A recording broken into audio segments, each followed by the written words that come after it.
Jason Kidd, Tyronn Lue at D'Angelo Russell, yan ang ating pag-uusapan. Final seconds.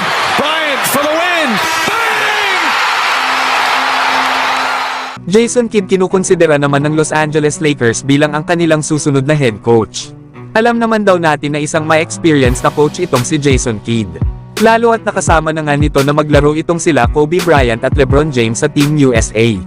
Isa pa ay kabilang din si Jason Kidd sa coaching staff ng Lakers noong nanalo sila ng NBA title noong 2020. Kaya meron na talaga itong connection kana LeBron James at Anthony Davis. Sa ngayon ay nakafocus pa si Jason Kidd sa magiging laban nila sa Western Conference Semifinals laban sa OKC Thunder. At nakasalalay nga dito ang kanyang kapalaran kung dapat na ba siyang bitawan ng Dallas Mavericks. Lalo at meron pa nga itong kontrata sa 2024 hanggang sa 2025. Pero bukod naman kay Jason Kidd ay marami pang pinagpipilian itong Los Angeles Lakers na maaaring ipalit nila kay Coach Darvin Ham.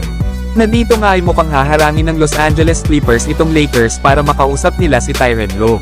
Malabo kasi itong makuha sa ngayon ng Los Angeles Lakers lalo at nakaguaranteed ang kanyang huling kontrata sa Clippers at ito nga ay sa susunod na season. Ito yung kontrata na ibinigay ng Clippers kay Tyronn Lue nang mapalitan nito si Doc Rivers.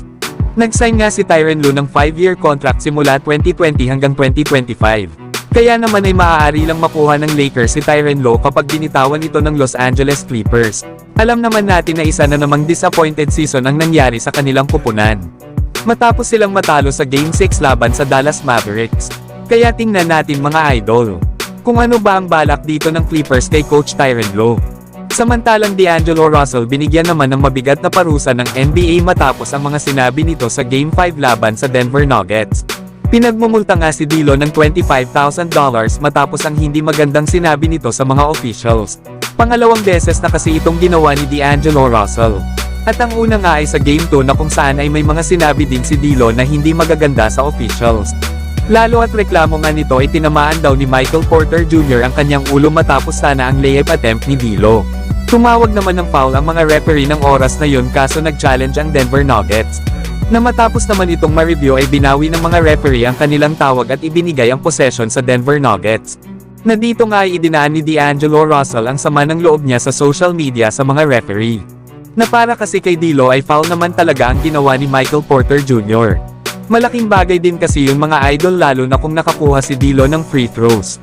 Dahil 2 points lang ang naging lamang ng Denver Nuggets sa pagkapanalo nila laban sa Lakers sa Game 2. Kaya hindi rin natin masisisi si D'Lo kung masama ang kanyang loob sa mga officials. Kaya bumawi na lang si D'Lo next season kung saan man itong kupunan mapupunta or kung mananatili ba ito sa Lakers. Lalo at may mga report na aalis na ito sa kanilang kupunan na may player option nga ang kanyang susunod na kontrata sa Lakers. Pero kayo mga idol, ano ang masasabi nyo sa multa na ibinigay ng NBA dito kay D'Angelo Russell?